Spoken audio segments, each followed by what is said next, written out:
Hello everyone, स्वागत है आपका वंशिता की रेडियो में। और मैं हूं आपकी होस्ट एंड दोस्त वंशिता आपके साथ। तो हमेशा की तरह जैसे छोटी मोटी बातें हम डिस्कस करते हैं अपने चैनल पे, और कुछ आपके सवाल कुछ मेरे सवाल डिस्कस करते हैं। तो वैसे ही हम आज करने वाले हैं कुछ किस्से आपसे शेयर करने वाली हूँ, कुछ बातें आपसे शेयर करने वाली हूँ। एक किस्सा तो आज का ही है। आज एक्चुअली मैं एक बुक, आप तो जानते ही मुझे बुक्स का कितना शौक है, मुझे हॉबी है पढ़ने की। तो मेरे दोस्त ने मुझे एक बुक गिफ्ट की थी, the art of not overthinking by Shaurya Kapoor. तो मैं वो बुक पढ़ रही थी, और उस बुक को पढ़ते पढ़ते ना मुझे बहुत सारे नए नए ख्याल आ रहे थे। बहुत सारी चीज़ें मैं सोच रही थी, और बहुत सारी चीज़ें जो मैं डिस्कस करना चाहती थी आप सभी से। और जब मैं बुक पढ़ रही थी ना, तो भी मैंने सोचा कि जो ये नोट्स मैं बना रही हूँ, ये डेफिनेटली वन डे मैं आपसे शेयर करूँगी। और मैं पक्का एक वीडियो बनाने वाली हूँ जिसमें उस बुक का रिव्यू होगा, और बहुत सारी बातें जो मैंने उसमें सीखी और उसमें लिखी। अच्छा, तो मेरे दोस्त ने मुझसे पूछा कि तुम बुक्स इतने कम टाइम के लिए क्यों देती हो, कि लाइक 1 हफ्ते 2 हफ्ते दोगी और फिर वापस ले लोगी। तो मैंने कहा, यार मुझे बुक्स से ना बहुत वो है कि जो मैं बुक पढ़ रही हूँ ना, या जो बुक मैंने पढ़ रखी है, उससे मुझे बड़ा बड़ा प्यार हो जाता है। अब अगर वो मेरी पर्सनल नहीं है, तो मुझे उससे उतना लगाव नहीं, डेफिनेटली नहीं होगा, क्योंकि उसमें मेरे नोट्स नहीं हैं। अब इस जो ये कारण था, ये उसे पता नहीं था। तो जब मैं बुक लेकर गई उसके लिए कि मैंने पढ़ ली है ये बुक, और अब तुम पढ़ लेना और मुझे टाइम से वापस कर देना।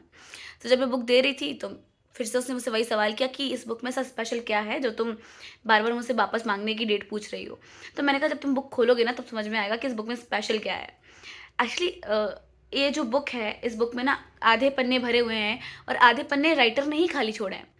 अब इसका कारण तो राइटर ही जाने। लेकिन जो इसका कॉन्क्लूज़न मैंने निकाला, कि जब आप कोई बुक पढ़ते हो ना, तो आपको कुछ लाइनें बहुत अच्छी लग जाती हैं, कुछ कीवर्ड्स अच्छे लग जाते हैं, या वो जो पैराग्राफ पढ़ने के बाद ना आपको एक नया ख़्याल आता है कि हाँ, ये इससे काफ़ी सिमिलर है, या इसको पढ़ने के बाद मुझे ये सीख मिली, या जो भी मुझे इस पैराग्राफ को पढ़ने के बाद, उस पेज को पढ़ने के बाद जो ख़्याल आया, हम वहाँ नोट डाउन कर सकते हैं। और मैंने उस बुक में वही किया। उसके हर पन्ने पे जब मुझे कुछ नया ख़्याल आया, मैंने कुछ नया सीखा, तो मैंने उस पन्ने पे नोट डाउन किया। ये चीज़ तो हर कोई करता है ना। हमें कोई चीज़ अच्छी लगती है तो हम उसे सेव कर लेते हैं ना अपने फ़ोन पे भी, अपने नोटपैड पे लिख लेते हैं, या अपनी डायरी में नोट डाउन कर लेते हैं। या कोई नया कोट पढ़ा, तो भाई तुरंत उसको सेव करते हैं, स्क्रीनशॉट लेके रख लेते हैं, और या फिर अपनी डायरी में नोट डाउन कर लेते हैं। और यही चीज़ मैं बुक्स के साथ करती हूँ, कि अगर मुझे कोई बुक में कोई चीज़ अच्छी लगी, तो मैं उसको हाइलाइट कर लेती हूँ, या उसको कहीं और नोट डाउन कर लेती हूँ। अगर मुझे उस बुक में पन्नों में जगह मिल जाती है, तो मैं वहाँ पर भी नोट डाउन कर देती हूँ। मैं एक पेन या पेंसिल लेकर बैठती हूँ, जो नोट डाउन कर लेती हूँ। तो मैंने वो बुक उसको दी, और जो उसने खोल के देखी, तो बोले, इस पन्ने में या इस बुक में आधे से ज़्यादा चीज़ें तो तुमने भी लिख रखी हैं। सारे पन्ने तो तुमने आधे-आधे भर रखे हैं। तो मैंने कहा, यही तो ख़ासियत है इस बुक की, कि बुक मैं तुम्हें वापस नहीं दे सकती, कि मुझे इतना प्यार है इस बुक से, तो डेफ़िनिटली मुझे वापस चाहिए, पढ़ के लौटा देना। तो ये एक किस्सा था, तो मुझे आपसे शेयर करना था, मैंने कर दिया। और साथ ही साथ, क्योंकि इसी बुक से मैं कुछ शेयर करने वाली हूँ आज, तो भी इस बुक का ख़्याल आया मुझे आपसे शेयर करने के लिए, कि आप सभी भी पढ़ सकते हैं, बहुत ही खूबसूरत बुक है। अच्छा, इस बुक में ना एक फूल को डिफ़ाइन किया है हमारे रिश्तों से, लाइक फ्रेंडशिप, या हमारी लाइफ़ में जो लोग हैं जिनसे हमने एक रिश्ते बना रखे हैं। फूल, वो वाला फूल नहीं, मैं समझ ही रही थी कि आप कौन-सा वाला फूल समझेंगे। नहीं, नहीं, इस फूल के बारे में बात नहीं कर रही हूँ मैं, फ्लावर, एक जैस्मीन के फूल के बारे में बात कर रही हूँ। हमारी लाइफ़ में भी ना कुछ ऐसे लोग होते हैं, जो बिल्कुल उस जैस्मीन के फूल जैसे होते हैं, कि उनको ना कोई स्पेशल टेंशन नहीं चाहिए होता, वो बस एक नॉर्मल से टेक केयर में जी जाते हैं, और उनको मतलब एक स्पेशल ट्रीटमेंट भी नहीं चाहिए होता, वो बस उगते हैं, हमें खुशियाँ बाँटते हैं, और ऐसे ही अपनी खूबसूरती बिखेरते रहते हैं हमारी लाइफ़ में, है ना?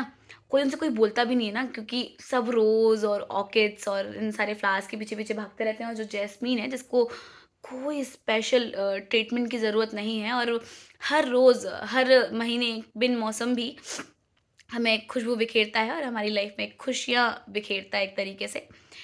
तो वैसे ही ना कुछ दोस्त होते हैं जिनको स्पेशल ट्रीटमेंट की कोई ज़रूरत नहीं होती, बस वो हमारी लाइफ में होते हैं, और हमारे पीछे हमारा सपोर्ट, एक बैक सपोर्ट बने खड़े रहते हैं।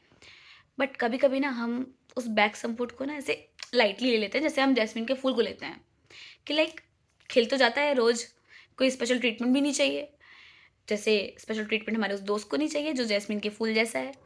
तो ना हमें ये चीज़ सीखने की बहुत ज़रूरत है, कि हमें उन्हें अप्रिशिएट करना बहुत इम्पोर्टेंट है अपने दोस्तों को जो इतने लिबरल रहते हैं हमारे साथ और इतना प्यार करते हैं, हमें बिना माँगे ही हमें इतना सारा प्यार देते हैं।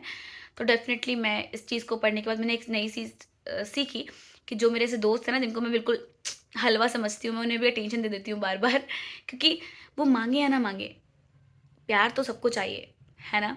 चलिए, अगर आपको मेरी ये बात पसंद आई हो तो प्लीज़ मुझे बहुत सारा प्यार दीजिएगा और हाँ, कोई नई बुक जिसके आपको रिव्यू सुनने हो या आप चाहते हो कि मैं पढूँ या मैं ट्राई करूँ, तो प्लीज़ मुझे कमेंट करके या डीएम करके बताइएगा। चलिए, फिर मुलाकात होगी यूँ ही चलते-चलते। बाय-बाय, अपना ध्यान रखिएगा।